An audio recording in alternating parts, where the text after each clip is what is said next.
Howdy folks, and welcome back to another episode of the E46 Drift build. This is episode 3, and on the previous episode I spoke about doing the service. So I've done all that, done the engine oil, engine filter, did the gearbox oil, and I did the fuel filter.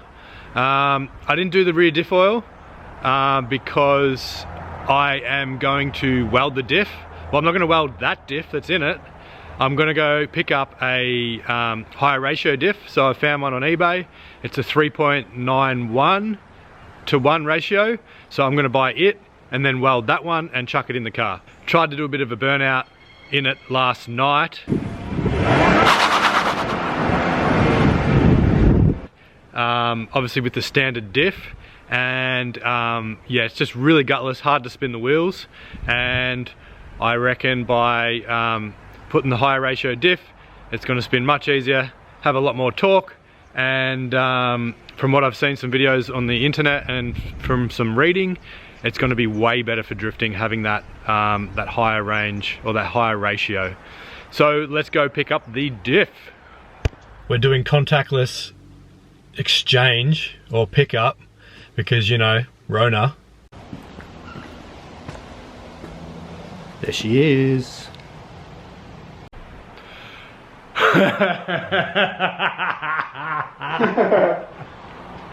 Dummy.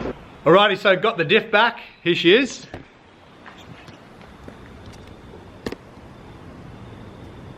.9, and here also 3.9. Gotta whip it open, drain the oil out, and then clean it up ready for welding.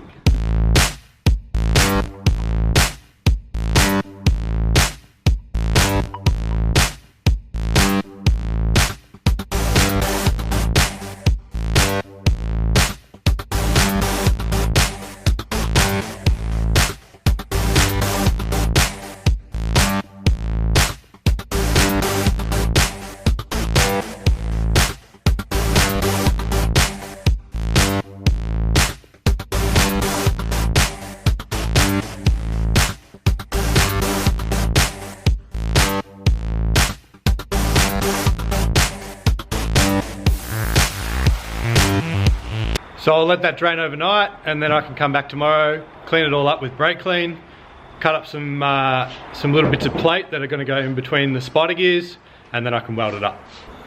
Alrighty, it's the next day. I've had a shave and I'm ready to weld this diff. So I'm going to cut up some plate that goes in between the spider gears there, so I can connect all those gears together to make a locked diff. I'm sure you know what I mean, because there's 4 million other videos on YouTube that teach you how to weld your diff, especially for E36 and E46, which mine is. So I'm going to cut up some plate and get right to it.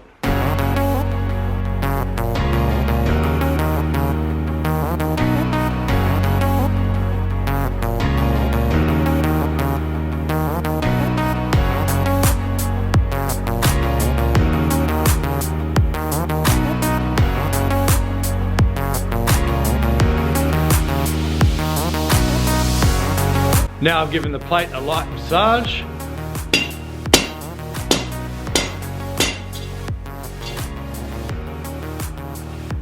It's ready to go in for a test fit.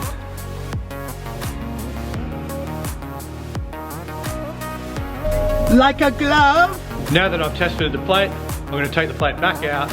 I'm going to heat up the gears, and then I'm going to weld all the gears together, just tack weld them, all 4 corners. Flip it over, do the same because you need to do both sides. And I've also made another bit of plate for the opposite side of the center, and I can get welding those in.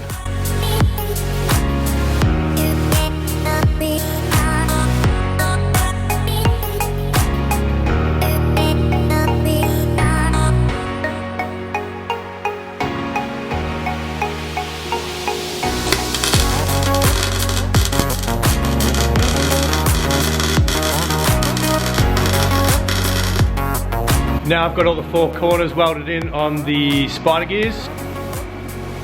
I can now chuck those bits of plate in and weld them in.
We'll weld it up.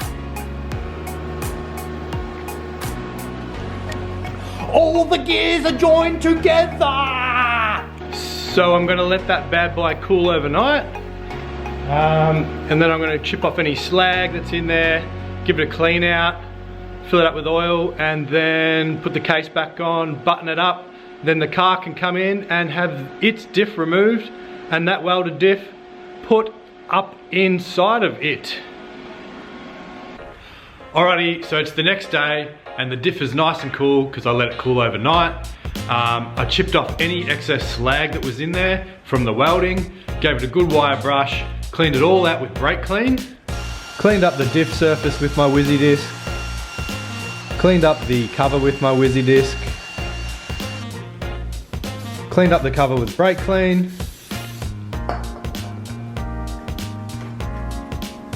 cleaned up the diff housing surface with brake clean, cleaned up the bolts, pre-filled the diff with oil,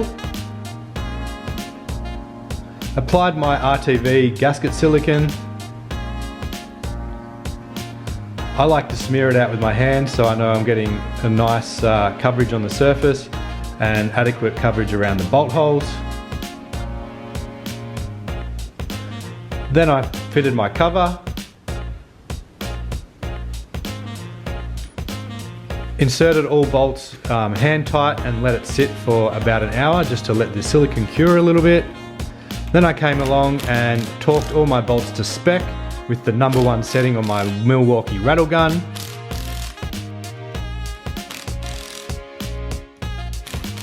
Once I torqued all my bolts to spec, I then let the silicone dry for another 24 hours. And now all that's done and I'm letting the silicone cure for the next 24 hours. I'm gonna come back tomorrow, bring the car in and swap out the diffs.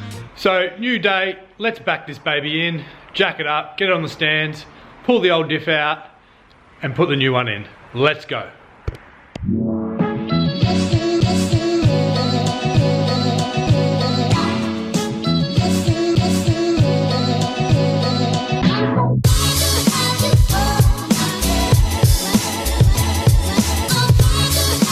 So I'm just taking the wheels off and I didn't realise how fat these tyres actually are.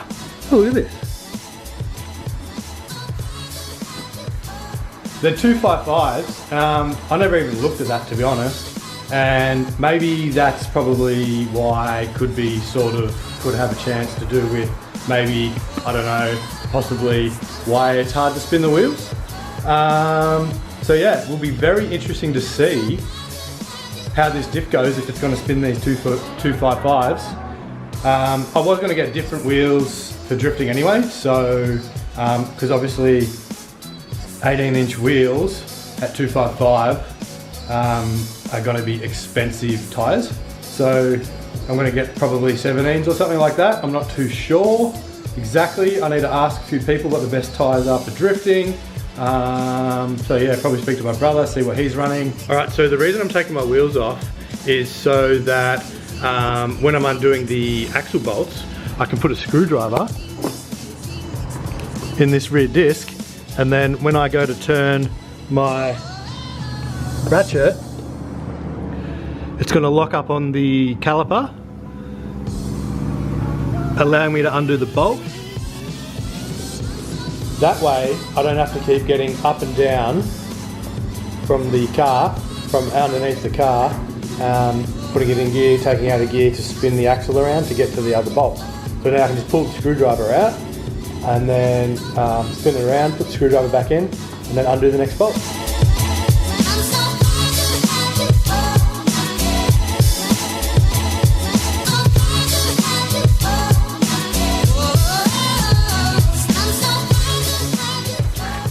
Beautiful, ladies and gentlemen!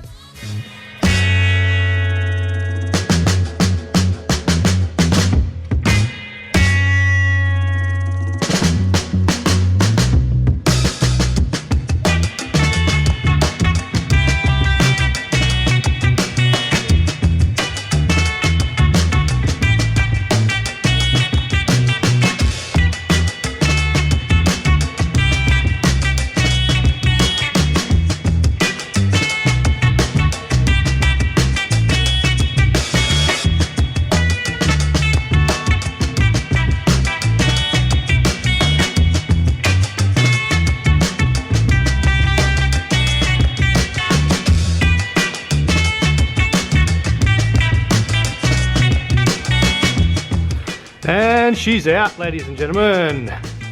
Let's have a look what this one is.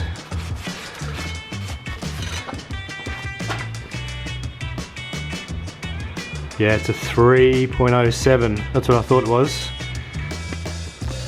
So before I went and bought the 3.9, I looked up what diff was actually in this car. So it's a 323 CI manual, and the specs on the internet said it had a 3.07. So yeah, just curious to know what it had in it before I went and bought a 3.9 and then already had a 3.9 in here. So that's good. So we have a bit of a problem here, and I'm not overly stoked about it. The diff that's come out is bigger than the diff that I bought. The original diff's about 10 mil wider either side. The whole casing and everything's different. I thought maybe that I could just swap out the output shafts, because the bolt holes are different sizes too. But yeah, the whole casing's different. I measured from here to here and it's like 270 mil, and then I measured from this one to this one and it's 260. And then I thought, okay, if I can do that, swap them out, let me check. And I'd measured from here to here, and basically that's smaller than that. So the whole casing's different, and we're up shit creek. So when I bought this diff, the guy said it was out of an E46, which it looks like it is, because the mounts and everything look the same. It's just a totally different size. I'm not sure what actual E46 it came out of. I thought it might have been out of a 318, and I thought that you could just interchange a 318 into a 323, which mine's a 323. So I'm not too sure what's going on there. I might have to do some research and figure out how I'm going to sort this out, but it's a bit of a pain in the ass because I'm going to have to get a new diff and then, you know, pull it all apart, clean it all out and re-weld another one. So yeah, that's going to be a bit of a pain in the bum. So after a bit of research, the 3.91 diff that I got is out of a 318 E46, and apparently the 4-cylinder models had a smaller diff. So I didn't do enough research when I first bought the diff. I just thought all E46 diffs were going to be the same, obviously apart from the ratios being different. So 4-cylinder diffs are smaller, probably because they don't produce as much torque. They don't need as big of a diff. Yeah, so I'm going to have to source another diff at 3.91 diff, and the only other cars that I can see is a 320, and I don't know like how readily available that's going to be. My other option is to get a diff out of a BMW X3, so the 4-wheel drive, get the rear diff out of that, because they have 3.91s and they're the same diff as an E46 323 up to 330. So that same casing and everything is the same. So yeah, it can be done. The 3.9s, I just have to get it out of an X3, and it being a all-wheel drive or 4-wheel drive, the diffs are a little bit more pricier. So I'm not too sure if I want to go that 3.9 diff ratio now, because it's going to be harder to get diffs in the future. So I might have to get a 3.46, which is like really common in most automatic 6-cylinder E46s. So I'm going to end this video here. I know it was a little bit anticlimactic. It was for me. Got very, very excited, and then the diff didn't go in the car. So a little bit sad about that. Yeah. But in the next video, I will have the correct diff and all welded up, ready to go in the car, and I'll fit that one back up. So thank you very much for watching, guys. If you like the video, please hit the thumbs up button. If you want to continue watching, stay up to date with all the videos, please subscribe. And yeah, hope you enjoyed the video and have a great day. Peace.